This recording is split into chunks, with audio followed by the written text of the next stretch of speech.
Now let's talk about the biggest killer in America and in all Western societies here. Every 40 seconds, somebody grabs their chest and falls over with a fatal heart attack because the arteries in their heart are caked up with these inflammatory atherosclerotic plaques. The plaque is developed over years. The plaque can tear, expose the cholesterol underneath. That sets off a blood clot. The blood clot stops the blood flow, and the tissues downstream die. In the heart, they get a heart attack. If it happens in the brain, they get a stroke. You can see this person have multiple strokes, these white areas of scar tissue. These are all little mini strokes this person had. This is what vascular dementia looks like.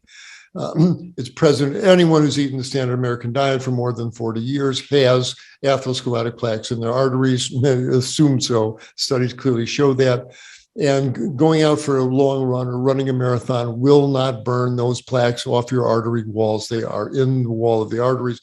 The marathon runners who eat the standard Western diet have just as bad arteries as the folks who aren't runners. So you can't rely on high intensity physical activity to protect your arteries. It's a good thing to do to stay in shape and all that, but it will not burn these plaques off your artery walls. Now, people focus on your cholesterol. Should I be on statins? My cholesterol is 210. I get calls every month from 2 or 3 vegans, all freaked out that I just had my lipids measured. My cholesterol is 204. My doctor's all upset. He's going to have a heart attack. He wants to put me on statins. Am I in danger of this, doctor? I've eaten a whole food plant-based diet for 15 years. Am I really having to go on statins? To those folks, I say, listen, your cardiologist means well, but to focus on how high is your cholesterol, what's your particle number, what's your particle size, what's your ratios, to focus on these numbers, I think misses the point. In my way of thinking, the question is not how high is your cholesterol. The question is, how healthy are your arteries? What's really going on in those artery walls? Now, how healthy is your endothelial lining? Do you have that inflammatory fire burning in the walls of your arteries? That's the real issue.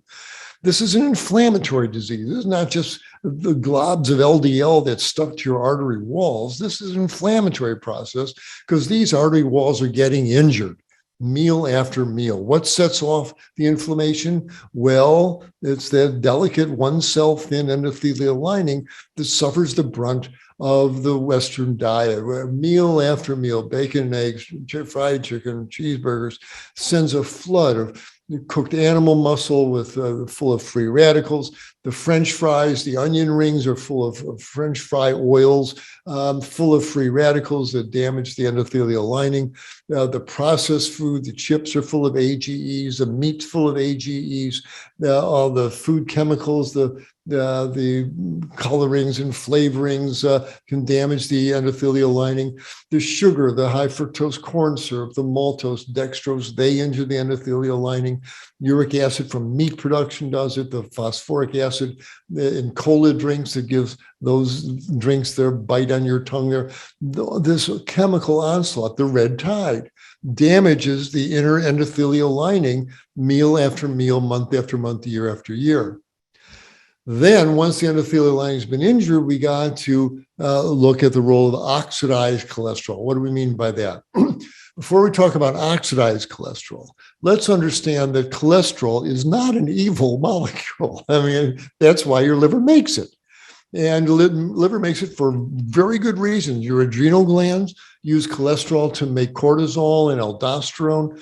Your liver uses cholesterol to make bile so you can absorb your fats. Your ovaries, if you have them, use cholesterol to make estrogens. If you have testes, it makes testosterone out of them. Every cell in your body uses cholesterol to construct new cell membranes. And the body stores omega-3 fat, DHA, EPA, out in the bloodstream on cholesterol molecules. Body's got lots of uses for cholesterol. And just because your cholesterol is 204 does not mean you've got the disease of atherosclerosis. Your liver might want 204 milligrams of cholesterol in your blood for its own reasons. For your adrenals need more to make more steroids. Your liver needs to make more bile. But it doesn't necessarily mean you have the disease of atherosclerosis, and you need to pound that number down by inhibiting the enzymes in your liver that make your own cholesterol, which is what statins do. It's what I call the tyranny of the numbers. That's all the doctors focus on. But that misses the point. The real issue is the oxidized cholesterol. What does oxidized mean? Oxidized means to rip electrons off. We see when you oxidize iron, that creates rust. Well, these substances that flow through the bloodstream and the digestive system with every meal are oxidizing agents, and they rip electrons off of the abundant cholesterol molecules and turns normal cholesterol into cholesterol peroxides. And these are oxidized cholesterol molecules. They are highly atherogenic. They work their way into the wall of the artery, which is what this is. Here's that precious endothelial lining. The oxidized cholesterol particles penetrated, get into the wall of the arteries, set off an inflammatory reaction.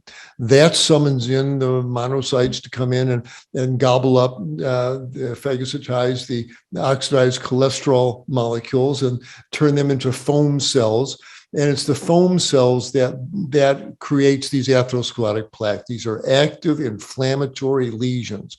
And just knowing your LDL number or your particle size does not let you know whether you have this inflammatory fire burning in the walls of your arteries or don't you. This is an inflammatory process. And as the plaque develops, inflammatory markers come into the bloodstream.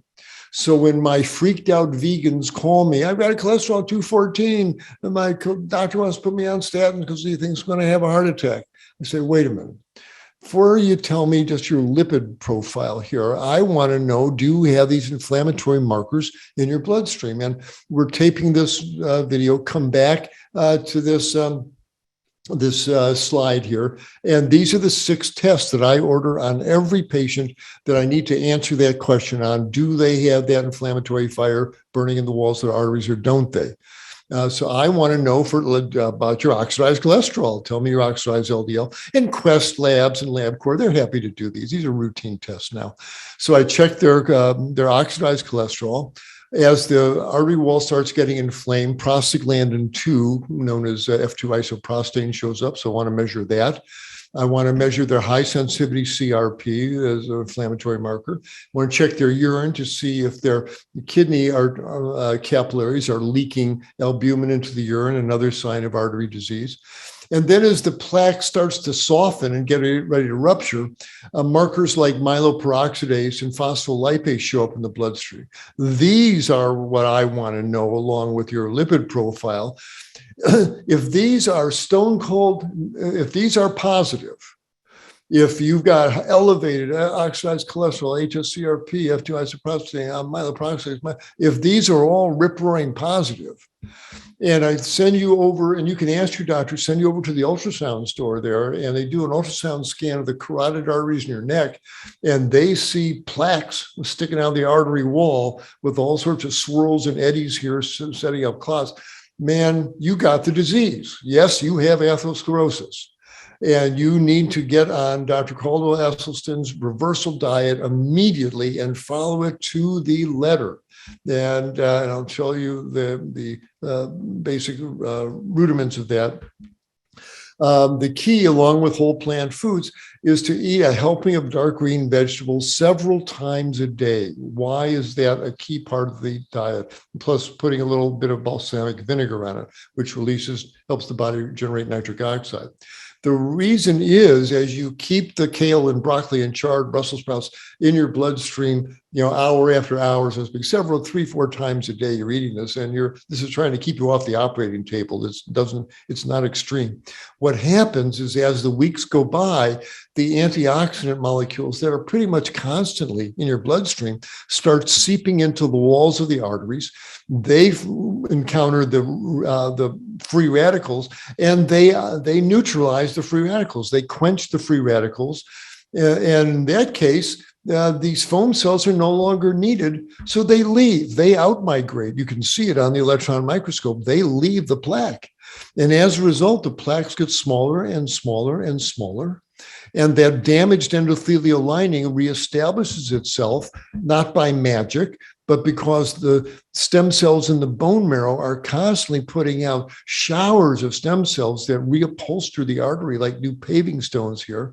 And the artery turns back into what it used to look like. Most of you have seen this classic arteriogram from Dr. Astelstons. But here's the left anterior descending artery in a man's heart, 46-year-old surgeon, had bad angina. Why? Because the entire dye column, the width of the artery should look like this, but down here, this rat-eaten portion here, these are atherosclerotic plaques that are encroaching into the blood flow channel, choking off the blood flow. He had horrible angina. He had to take a nitroglycerin tablet to walk 10 yards. This man was, should be measured for his coffin if he continues on his current diet and lifestyle. Well, he didn't. He adopted a whole food, plant-based diet, and 30 months later, the plaques melted away, and this artery turned into this artery. Same patient, same artery. Look at the difference. These plaques melted away from the inside, was not on statins. What a greater gift, what a more powerful tool could you bestow upon your patient? Don't we owe them this reality? How exciting, what an exciting era of medicine that we are in. Dr. Astelstons has published numerous studies on this, and we now find that arteries all over the body open up, much to the delight of people at home. So again, just for those plant-based eaters with high, quote, high cholesterol 218, 222, whatever, realize, I tell them, beware the tyranny of the numbers. Realize that all the risk statistics that correlate elevated cholesterol levels with atherosclerosis and heart attacks and strokes, they're all derived and they apply to people eating the standard American diet, running cooked animal muscle through their arteries 3 times a day. These numbers were not derived from nor applied to people eating whole plant food diets. A diet of rice and beans and fruits and vegetables running through your bloodstream on a daily basis should not injure your artery walls. They will heal them. That food stream will not make you obese or set you up for a heart attack. So if you're eating whole food plant-based and your cholesterol is, quote, elevated, remember every one of those cholesterol molecules were put there by your own liver for its own reasons. Trust your liver. Now, Joe six-pack American may have the same cholesterol 218, but every other one of his cholesterol molecules is cow cholesterol and chicken cholesterol and pig cholesterol, accompanied by all the inflammatory free radicals and pro-inflammatory fats, etc. It's a different disease. Even though the cholesterol numbers are the same, one is a benign hypercholesterolemia generated by the person's own liver versus the inflammatory assortment of molecules coming from the standard Western diet.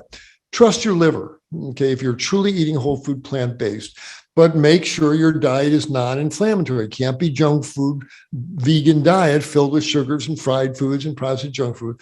If it's really rice and beans and greens and fruits and veggies and all that implies, that food stream should not injure and inflame your artery walls, but have your inflammatory markers checked.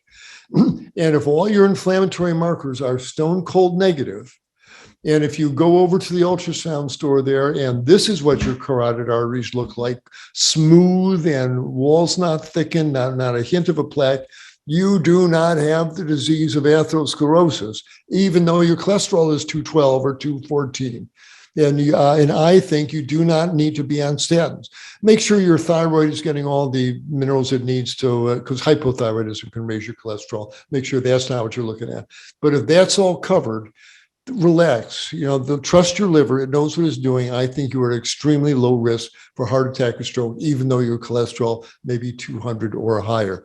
If you really want to make those numbers better, do a search on the Portfolio Diet by David Jenkins, and they can give you an idea for foods that can help carry cholesterol out of the body. But you're chasing numbers. The most important thing is heal those arteries by following the guidelines put out by Dr. Astelstons in his book. That's all I have time for specific diseases, but please know, and I tell the med students, so many of the diseases, you're going to spend the majority of your time treating: high blood pressure, angina, obesity, all of these. reversed to a greater or lesser extent on a whole food plant-based diet. This is the exciting era of medicine we are entering, and every physician needs to know about this.